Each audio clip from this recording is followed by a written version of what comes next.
Bismillahirrahmanirrahim. Assalamualaikum warahmatullahi wabarakatuh. Alhamdulillahirabbil alamin. Assalatu wassalamu ala asrofil anbiya wal mursalin wa ala alihi wa sahbihi ajmain. Rabbi shrah li sadri wa yassir li amri wahlul 'uqdatam min lisani yafqahu qawli. Amma ba'du. Sobat Pica yang dirahmati oleh Allah, bulan Ramadan sudah kita lalui dan sudah hampir selesai. Sebagian kaum muslimin merasakan menurunnya semangat dalam beribadah dan beramal. Padahal semangat keistiqomahan merupakan tanda ketakwaan seseorang. Jika kalian merasa ingin melakukan sedekah Syawal, bisa jadi hal itu menjadi satu tanda ketakwaan. Tujuan diwajibkan umat muslim untuk berpuasa di bulan Ramadan tidak lain adalah untuk menjadi hamba yang bertakwa. Untuk mencapainya dianjurkan mengiringi ibadah puasa dan amalan-amalan lainnya. Amalan sholat tarawih, sedekah, dan membaca Al-Quran menjadi amalan yang tidak boleh kita lewatkan. Namun, saat masuk bulan Syawal, bolehkah seorang muslim terus melanjutkan amalannya seperti sedekah? Pasalnya, tidak ada tuntunan dalam agama Islam.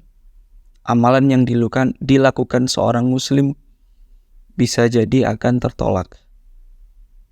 Nah, memaknai bulan Syawal, seringkali bulan Syawal diartikan sebagai bulan peningkatan dengan mengaitkannya pada amalannya. Seorang muslim dianjurkan untuk meningkatkan amalannya di bulan tersebut. Meski hal itu tidak bisa dipastikan kebenarannya, namun dihindarkan setelah selesai bulan Ramadan, seorang muslim harus tetap istiqomah.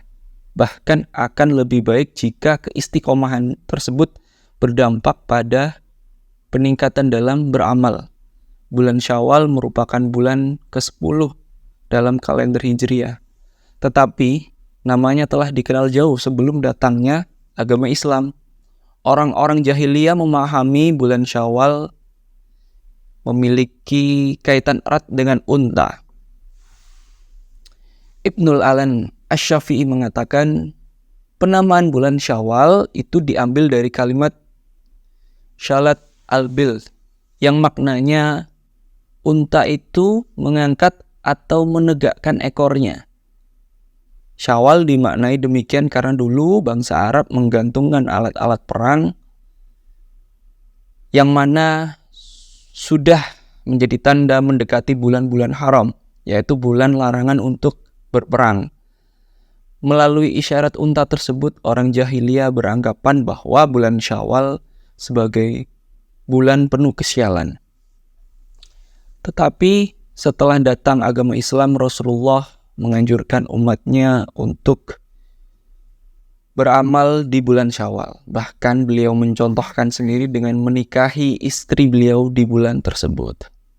Beliau mengajarkan amalan yang dilakukan akan menjadi tabungan akhirat kelak, apalagi bulan itu datang setelah bulan Ramadan. Kebiasaan baik di bulan suci sudah sepatutnya dilanjutkan, terlebih untuk amalan sunnah yang tidak terikat dengan ketentuan waktu dan aturan tertentu.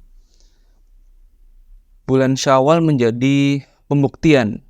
Sejatinya bulan tersebut menjadi pembuktian di mana setelah sebulan penuh ditempa di bulan Ramadan, berhasil atau tidaknya seseorang akan terlihat di bulan Syawal.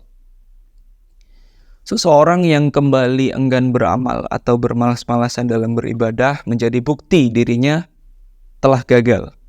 Sedangkan seseorang yang tetap semangat beribadah dan beramal setelah berlalunya bulan Ramadan, tanda dirinya berhasil.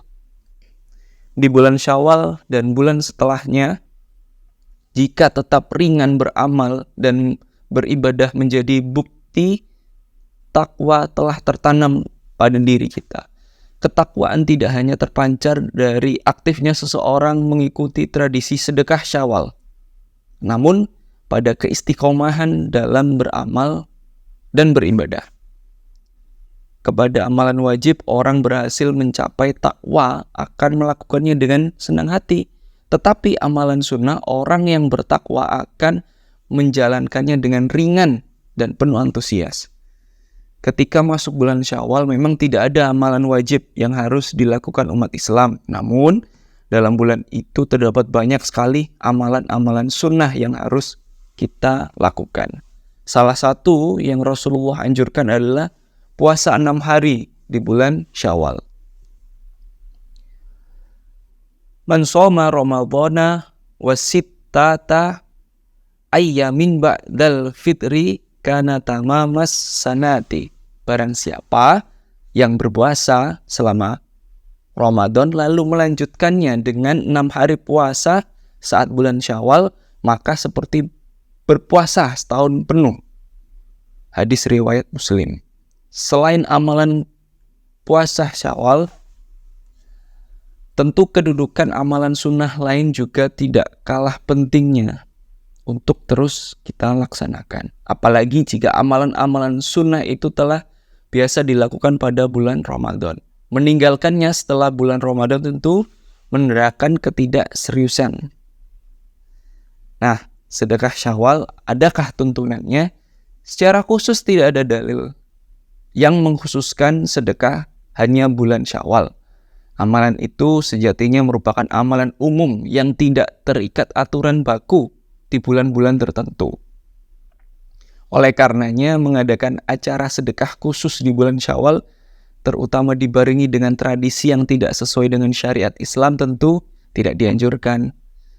Sedekah sendiri merupakan amalan yang dianjurkan oleh Rasulullah untuk dilakukan kapanpun, selagi ada kesadaran dan keinginan seorang muslim sebaiknya segera menyalurkan sedekah tanpa menunda-nundanya. Tetapi meskipun demikian, sedekah yang dilakukan di bulan Syawal memiliki banyak keutamaan.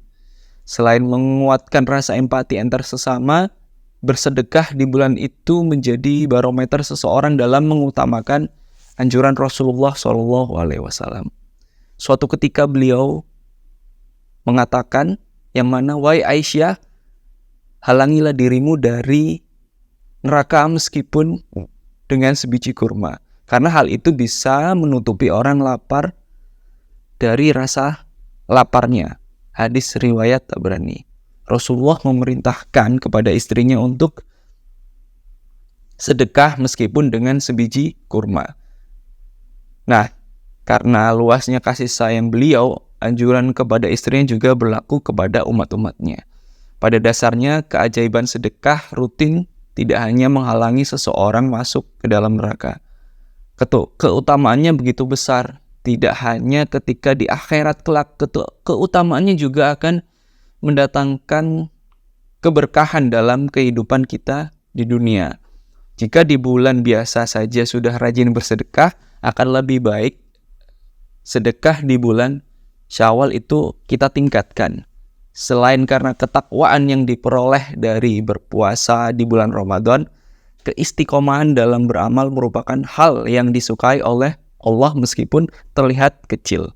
Rasulullah SAW bersabda, "Ahabbu alla a'mali ilallahi adwamuha wa in qala."